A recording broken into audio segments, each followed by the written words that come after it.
What's up guys? Good morning. So for today's video is ayan, nakita niyo guys na naka-ready na kami para pumunta sa Dapitan Women's Celebration. So ayan, ito po ang uniform namin. Ayan.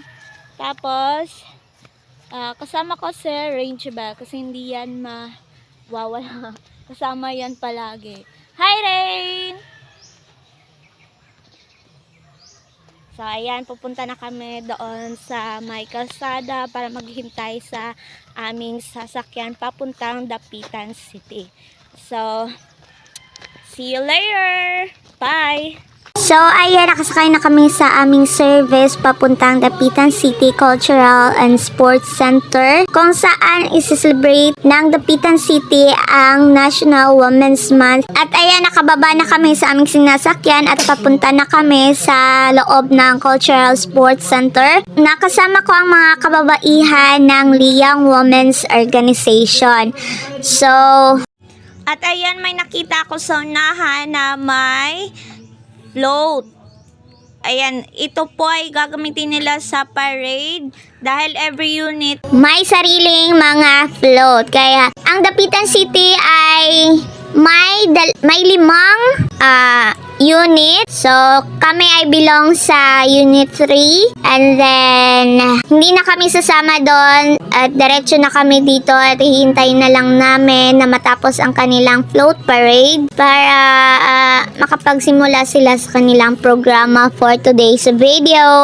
So, ayan, papunta na kami sa aming upuan at hinahanap namin yung mga kasamahan namin na nauna pa sa amin. So, ayan, nandito sila sa may bandang gilid na malapit sa CR at buti naman malapit sa CR para hindi malayo ang lalakarin kapag magsi-CR na. So, ayan, nakaupo na kami sa aming pwesto at ayan na ang mga tao dito at mga kababaihan na nakarating na dito sa loob ng Dapitan City Cultural and Sports Center. So, hindi pa yan kompleto kasi yung iba sumama sa float parade.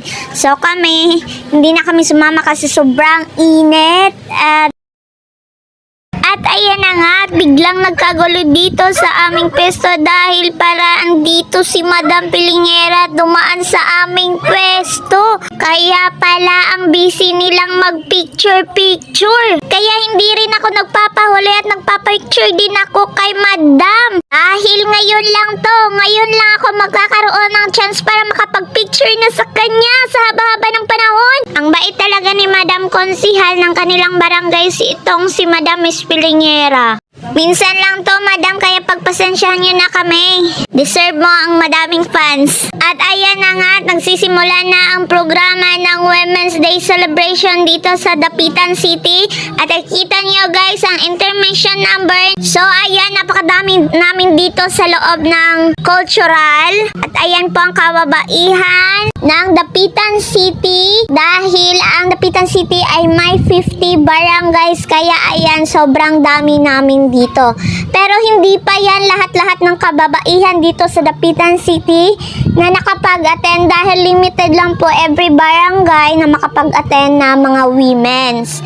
So ayan, nanood lang kami dito at sumasakit na yung peta namin sa kakaupo dahil ang tagal nilang nagsimula. So ayan, makikita nyo mamaya. At ayan, ang gagaling nilang sumayaw. Akala ko ba women's pero may lalaki pa dyan. Charing. Syempre, ang tema natin for today's video for this month celebration, Women's Month celebration is lipunang patas sa bagong Pilipinas, kakayahan ng kababaihan, patutunayan. At dahil nababagot na at sumasakit na ang petan sa kakaupo, at ayan, pinazumba kami ng MC para daw hindi kami antokin at para magising sa katotohanan wala talagang forever. Charot! Sige lang, let's go and party para kaming nag-disco dito sa loob ng cultural sa sobrang lakas ng music at sounds nila.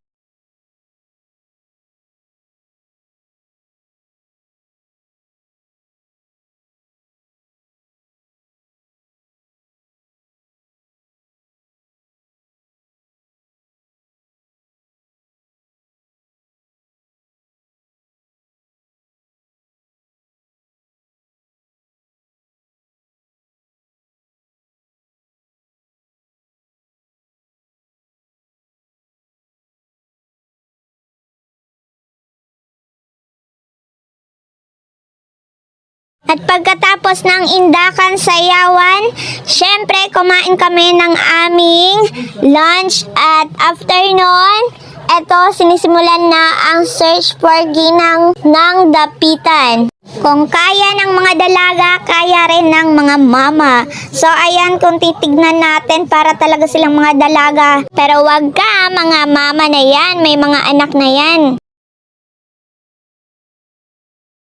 And that's all for today's video, guys. Thank you for watching.